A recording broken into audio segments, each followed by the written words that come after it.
నుంచి ఎన్ఎంఆర్ యువసేన, నీలమ్మది యువసేన నాయకులు, కార్యకర్తలు, పెద్దలు, అన్నలు, అక్కలు, చెల్లెళ్ళు అందరం కలిసి గాంధీ భవన్లో కాంగ్రెస్ పార్టీలో జాయిన్ అవుతున్నాం.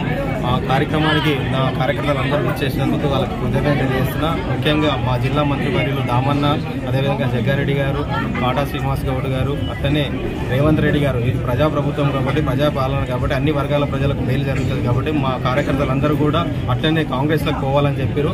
కాంగ్రెస్ పార్టీ కూడా నాకు పిలుపునిచ్చింది, మధు మీరు కాంగ్రెస్లో జాయిన్ కావాలని చెప్పారు. పార్టీ అధిష్టానం పిలుపు మేరకు, నా కార్యకర్తల పిలుపు మేరకు ఈరోజు కాంగ్రెస్ పార్టీ